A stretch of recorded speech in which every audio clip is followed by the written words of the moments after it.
Hey guys, Tim here again from TNT RC Nuts' Tips, Tricks, How-Tos, and Time Savers.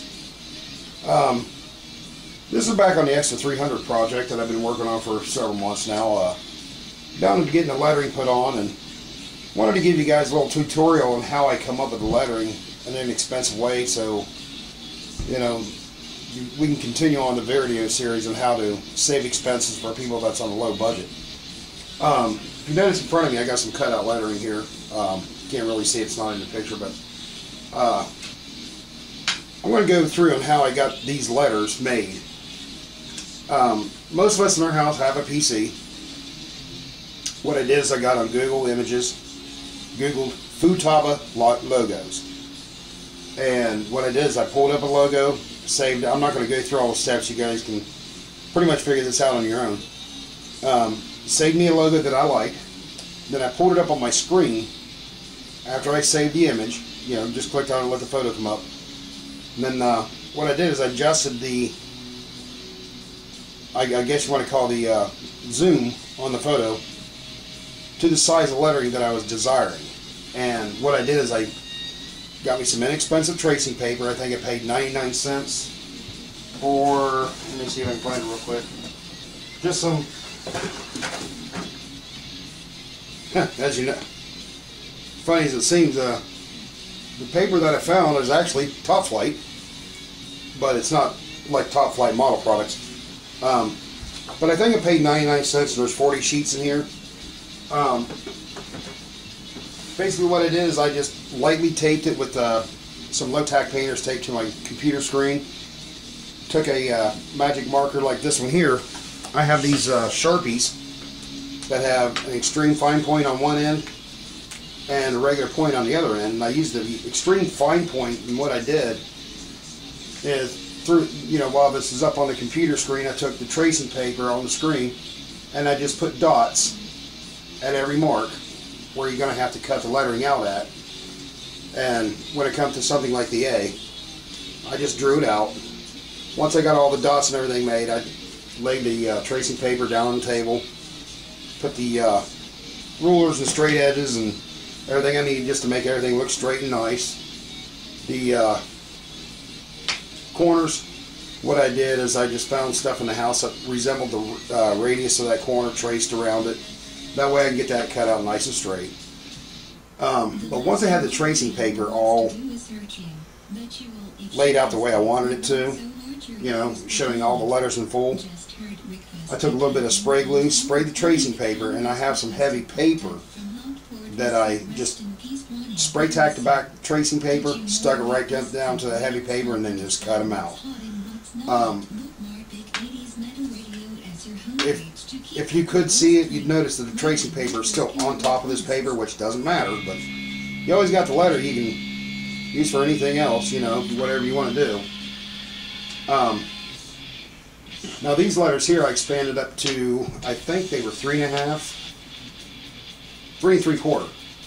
So this is a 3 3/4 size format on lettering, and I also come up with a 2 1/4 format for the fuselage size. And I did the same thing to everything, put it down on heavy paper, cut out the letters. And then I went to the next step. How do you cut these letters out of Monokote the easiest way? Well, you hear guys on YouTube saying, well, you can spray a piece of glass with Windex, squeegee out the Windex, lay your pattern down, cut around it. Well, the Windex thing is okay, but it leaves a residue on the back of your Monokote, which is fine. Now, if it is in your budget and you want to do it, you can just find somebody that does vinyl cut lettering.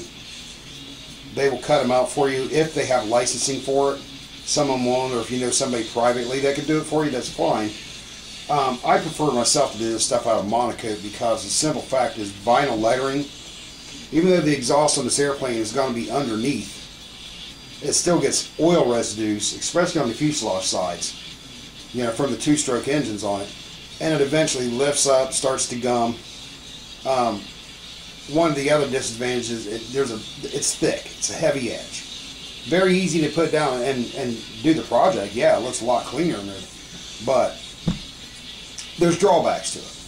But doing Monokote has its drawbacks too. You know, people worry about bubbling, wrinkling, everything else. Well, I'm going to do another tutorial after this one when I go to lay my lettering down. I have one set on the plane already, but here's some of my cutout lettering. I'm going to show you what I did to cut these out. So, my process is I take and cut my material. You know, I figure out what length I want my logo.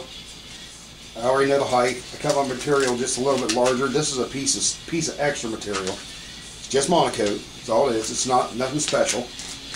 Let me go ahead and show you what I do. Maybe I can get my dear other half to peel this. I don't know. Let's see if I can get Ms. TNT RC nuts over here. I'll see later. This is just a spare piece, like I said. Now, as you can see, I don't know if you can see that or not, but there's wrinkles in it and stuff. But you could lay the lettering down like that and be fine. But you still have to try to cut around this without the material moving around or anything. I do always suggest cutting on a glass surface. So if you know somebody's throwing away a window, anything, grab a piece of glass. Get a straight razor blade like this, you know, or any kind of razor knife blade. Scrape it off really good. Get everything you can off that glass. You know, get that glass nice and smoothed off. That's going to help you in a great deal. You know, this glass is I've had, oh gosh, years. But once you get that accomplished, just get some regular rubbing alcohol. Spray your glass down. Clean it up good. Get all the skin oils and stuff off of there. That is one of the key factors. You want to try not to get anything under your Monokote. You know, it's just... But a lot of people are going to say this is a crazy way of doing things, but I've done it this way for years and it works flawlessly.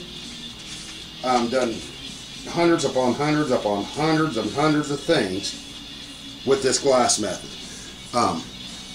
But what I do is I go ahead and I turn on my iron, and what I do is I lay my material, clean my glass, lay my material down on the glass, and I just iron it down to the glass.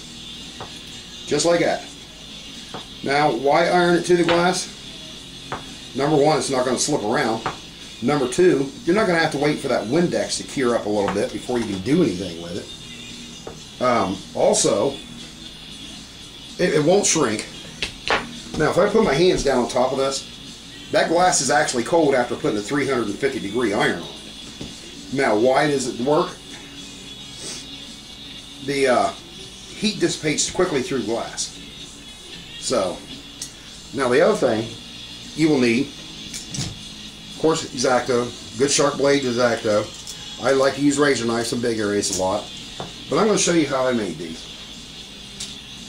Just like this. I laid my pattern down, lined it up on my edges. I didn't put my straight edge over here, so let me get a nice square edge to work off of. What I do is I got these steel rulers. These have a perfect 90 on them. I'll just line those up and just like that. And now, even though the Monokote's stuck to the glass, it's not glued to the glass. I mean, it allows it to peel off so easily. Now that I have a nice square edge on my covering, lettering's cut out and everything, of course, like you know. Just lay it down. Now the other thing, you can use a black magic marker like this if you want to, but I found some ink pens, if I can get her to hand me it. I'm going to go ahead and cut out another F. Even though I don't need it, I'm doing this for demonstration purposes. Once you get it down, you just hold it in place. You find an ink pen that will write on Monokote. Well, this one likes to write on Monokote. So what I do is I kind of trace it out, make sure I hit all my parameters. You know, don't leave anything out. Sometimes even just scratching the Monokote with the ink pen is enough. And you'll see where you're going with it. Now, I know you won't be able to see that on the video maybe, but let me see if I can get that up in there where you can see that. I don't know. Yeah, you can see the lines anyway, the ink pen left on there. But then all you have left to do is you just take your straight edge and you're going to go ahead and complete out your letter. Now what I do is like the top part of the F, the F stops here, but I go past it. Every line I'm going to go past itself. Now why is that? It's so I can see where the corners are when I go to cut it out. Like this back side of the F, I'm writing up inside of the F. Just like this, up inside. And past the other part. And it's just basically just tracing out block form letter, you know, when you do your logo. Now some patterns, you know, depending on what you want to do, if you want intricacies or, you know, like a dragon logo or anything like that, you know, of course it's going to be a lot more difficult to cut out, but if you have the dexterity for it, that's fine. But now I have a complete F for Futaba written out here, and all you have to do now is just, I use my orange razor knives a lot because they have a nice point off to do this with. I'll start off on one piece. Now your backside of your F and your bottom's already done because you lined the covering and the form up with it. So all you do, you just cut it just like that. You don't lift it off the glass. You just take and line your knife up just past the line there for the F. You're going to line your knife up with the corner here, pull through. You're going to put your knife there in the corner again and pull just down. Leave it just a little bit so you know you got to cut a little more sometime. Pull through on that one. This is a pull all the way through. This one here, all the way through. Now, take your razor knife. If you think, oh gosh, I forgot to cut something. Well, you can drag your razor knife over top and pick it. See that? And you can see where you've gotten, where you haven't gotten. Now, that piece just popped out, and there's that part of the F is trash. Well, did we cut this part of the F? Yep, that's cut, that's cut, that's cut. Oh, that's not cut. And then you just line up with the corner again, cut it out. And just that quick and easy. And as you can see, it peels right up off the Monokote. There's your F for Futaba. Just that fast. Now, you're going to have to do the same thing to all your letters. Now, it gets a little bit more tricky when you get into like the A's and stuff.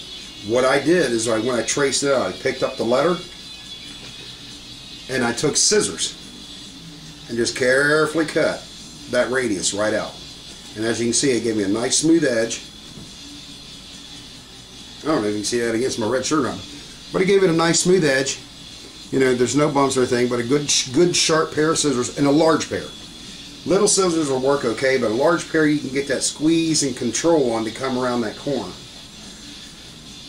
But that's essentially it. So, just like I said, Google what logo you want, use some tracing paper, spray glue the tracing paper on like heavy paper like I did here, or you can use cereal boxes, any kind of cardboard. You don't want to go too thick, but you want something that's going to give you that rigidity. And iron your Monokote down to your glass. Make sure you start off on a square, and then just lay all your letters out and carefully cut them out, and then you're ready to apply them to your airplane. So thanks for watching. I hope you learned a little bit from that. My next video, I'm going to get into how to line up your lettering and apply them to your airplane in several ways to make them bubbleless. So, hope you enjoyed that. Keep watching.